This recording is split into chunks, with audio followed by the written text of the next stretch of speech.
Grab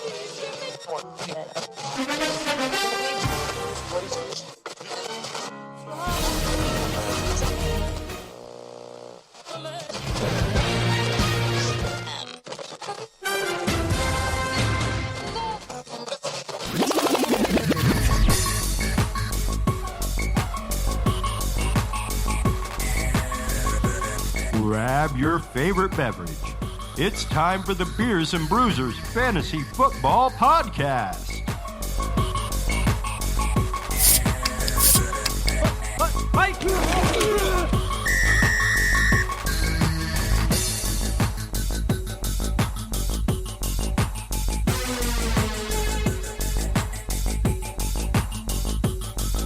Fantasy Greeks and Geeks, what's up? This is part 2 of Week 14's episode of the Beers and Bruisers Fantasy Football Podcast. We got 7 AFC home games to get through this week, and we're going to start with the rematch of the AFC Championship game last year, the Chiefs at the Patriots. Chiefs getting 3 points on the road, 48.5 point over-under right now. Looking at the Chiefs, Darrell Williams is on IR, so this backfield is down to just the three, Damian Williams, LaShawn McCoy, and Darwin Thompson. Damian Williams most likely to see the majority of the touches. He's still questionable, and this matchup is really tough, so I'm not sure I'm really going to start any of these Chiefs running backs in this game. Tyreek Hill has played 3 games against the Patriots. In the 2 regular season games, he's had 14 catches, 175 yards, and 4 touchdowns. In the 1 postseason game, he had only 1 42-yard catch. So I don't know what Tyreek Hill we're going to get. Last week we saw the Patriots double Will Fuller and put Gilmore on DeAndre Hopkins. I wouldn't be surprised if they do the same thing this week, double Tyreek Hill and put Gilmore on Sammy Watkins. So we're going to have to keep an eye on that one. Obviously, Travis Kelce is also a start. Tyreek Hill is also obviously a start. It's going to be a fun game. Can't wait for this game. The New England wide receivers not named Julian Edelman only caught 9 of 19 targets last week versus the Texans. There was a video of Tom Brady yelling at the wide receivers to get faster and create more separation. The Chiefs surprisingly have a good defense against wide receivers, so I think Edelman is really the only wide receiver to play for the Patriots. The Chiefs' run defense, on the other hand, is not very good. They rank 2nd in fantasy points allowed to running backs. They also give up the 5th most receptions and the most receiving yards to running backs. James White had a great game last week, 175 total yards on 22 touches. Granted, a lot of his work came in garbage time, including one of his 2 touchdowns, but I think Brady is going to need James White because these other wide receivers have not shown the ability to be reliable. They're not consistent, and they can't get open. So I think James White is going to end up being the second best pass catcher on the Patriots in this one. All right, looking at the Chargers at the Jaguars. Chargers -3, 43 point over under. Gardner Minshew will start at quarterback this week, and although D.D. Westbrook had the touchdown last week, DJ Shark caught 5 of Minshew's 14 touchdown passes this season, and he had more targets than Westbrook during the games that Minshew started. The Chargers are also weak against running backs, so they're allowing the 8th most fantasy points to running backs, so Fournette should be great in this game. Looking at the Chargers, the Jaguars' run defense has been gashed lately. They've been giving up 193 rushing yards per game over the last 4 games, which is really bad. They allow the 6th most fantasy points to running backs this season. Melvin Gordon has seen 17.5 touches a game since returning in Week 5, which is pretty great. Eckler is a good flex with this matchup and with his 7.5 targets per game since Gordon has returned. Keenan Allen had 2 games in a row now with a touchdown. He still hasn't had a 100-yard game since Week 3. This Jaguars pass defense is not what it was with Jalen Ramsey, so I think Allen is an okay play this week. Hopefully he's getting back on track, and hopefully Phillip Rivers is he can clean up his problems that he's having with his accuracy and whatnot. Hunter Henry had his worst game of the year last week with his lowest targets, catches, and yards. I'm hoping Hunter Henry can turn it around this week. The Jags have allowed 5 tight ends to score touchdowns this year. So they're not the worst matchup in the world. Looking at the Titans and the Raiders here, the Titans pass game has such a good matchup with facing the Raiders, but I'm just not sure if they're even going to try and take advantage of it, or if they're just going to ride Derrick Henry to another win. He had 26 carries last week, 29 touches altogether. 2 teams that love to run the ball in this one, and 2 defenses that are mediocre at defending running backs. Raiders rank 11, Titans rank 13, so definitely start both running backs in this one. With no Hunter Henry, Darren Waller had his targets go back up last week, only about 6 targets and 50 yards a game in the last 3 games, whereas last week he had 7 catches on 9 targets for 100 yards. Titans rank in the top 7 versus tight ends, so as far as most fantasy points allowed to tight ends. So Waller should have a few opportunities to score in this one as well.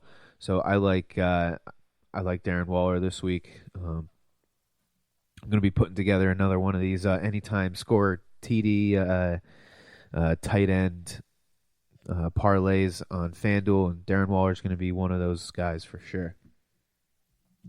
All right, looking at the Dolphins and the Jets. So Crowder had a pretty bad game last week with only 2 catches on 9 targets. He had those 3 games in a row with a touchdown and at least 76 yards, but since then he's had 2 games with combined 26 yards, while Robbie Anderson had 86 yards and a touchdown 2 weeks ago, then 100 yards on 7 catches last week. So this offense doesn't seem to be capable of maintaining multiple top wide receivers week to week. It seems like one guy eats and the other one doesn't. So Crowder had the targets, yards, and the touchdown in week 9 when they played, but I think these 2 wide receivers are kind of a coin flip.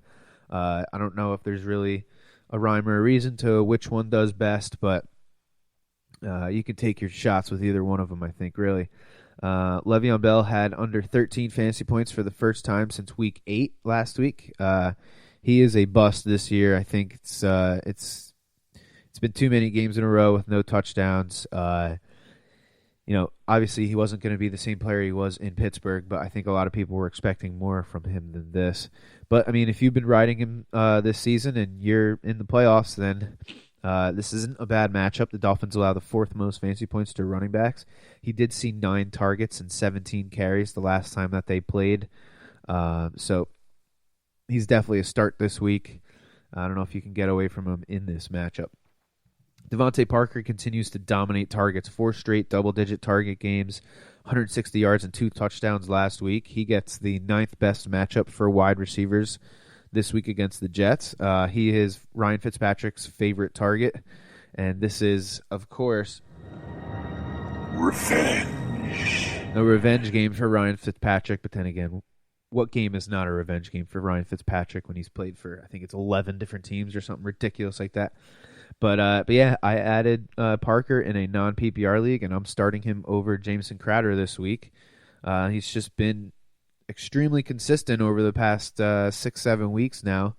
You can't keep ignoring it, Seems like the Dolphins have found their running back for the rest of the season. Kind of pathetic. He was only averaging half a yard per carry last week, but he did score, and he looked good in the passing game. This is Patrick Laird, if that's how you say his last name.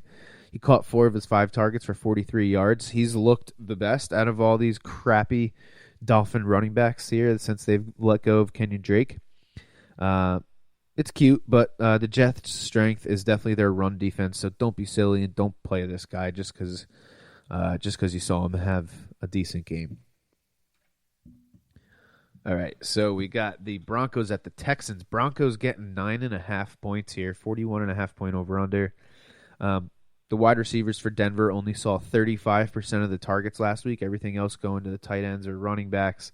Drew Lock had the 7th fewest air yards among starting quarterbacks in Week 13, so he's just dumping the ball off to his tight ends and to the running backs, taking occasional shots downfield with Cortland Sutton and Deshaun Hamilton.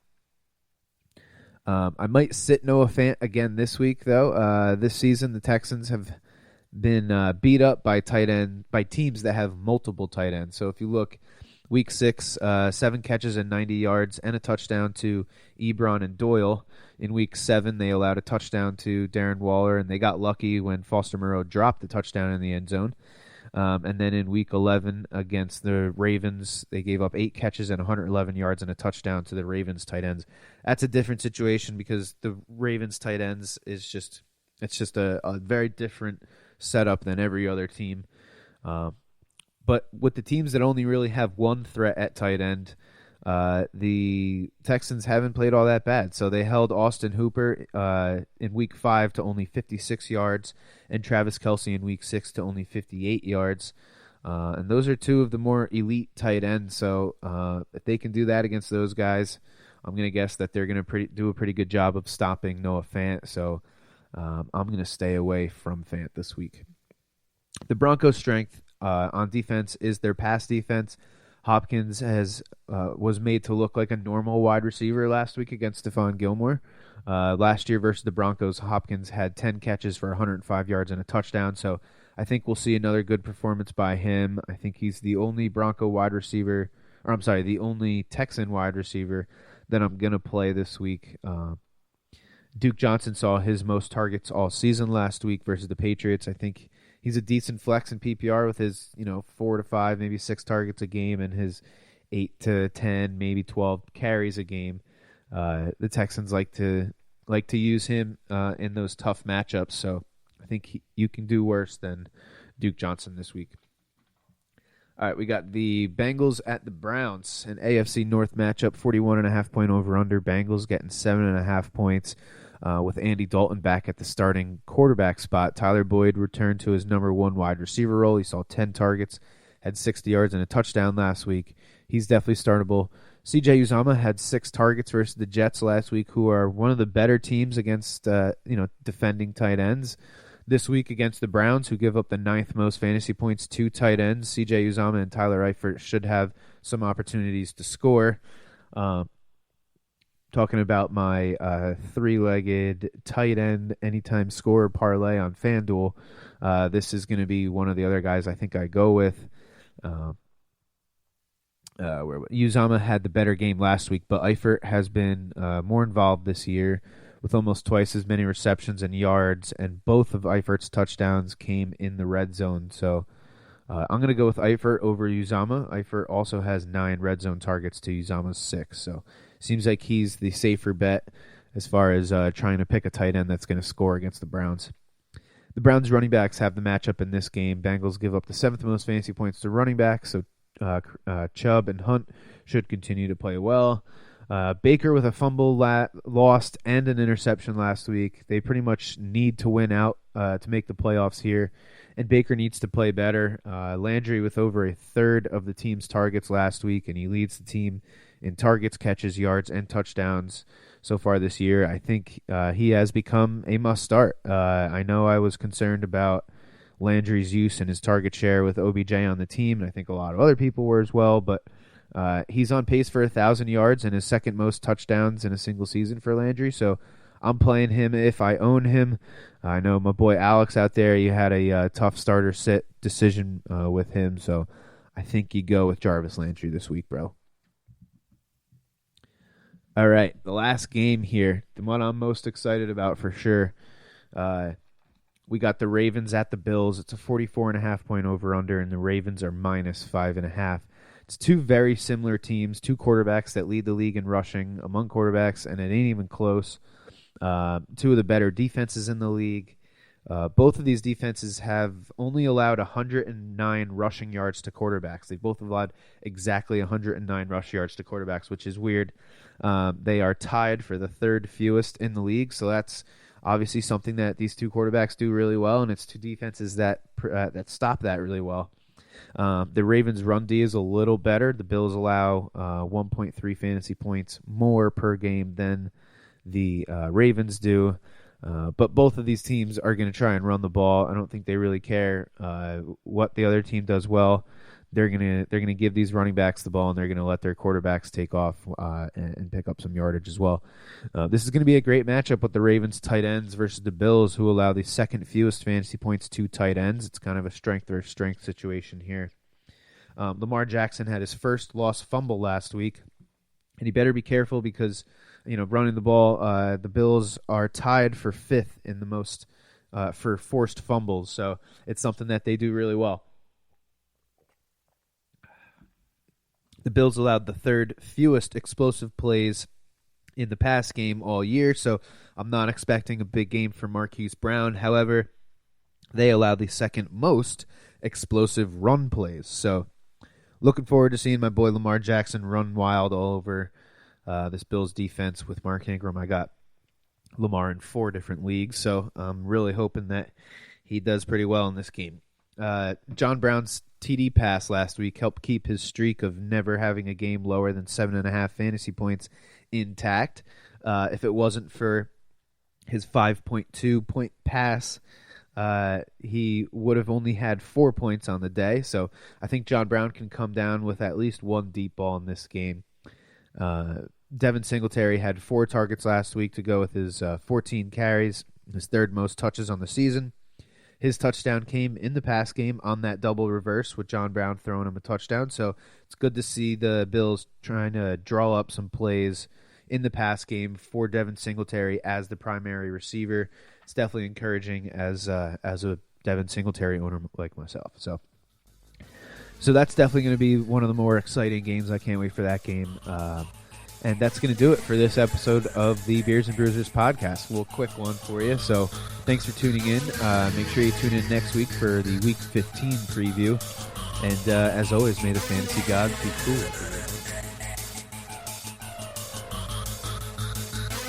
You have been listening to the Beers and Bruisers Fantasy Football Podcast. For more episodes and information, follow us on social media and tune in every week. Beers and Bruisers is available on Google Podcasts, iTunes, iHeartRadio, Spotify, Alexa, Reach TV, or your favorite podcast service. Beers and Bruisers is a proud member of the HC Universal Network family of podcasts. To find out more about this and other great shows on our network, visit us online at hcuniversalnetwork.com or download the free HC Universal Network app today. Fantasy football is fun, but gambling addiction destroys lives. If you or someone you love suffers from gambling addiction, please do not be afraid to seek help. The National Council on Problem Gaming operates a national problem gambling helpline network. Contact them today at 1-800-522-4700.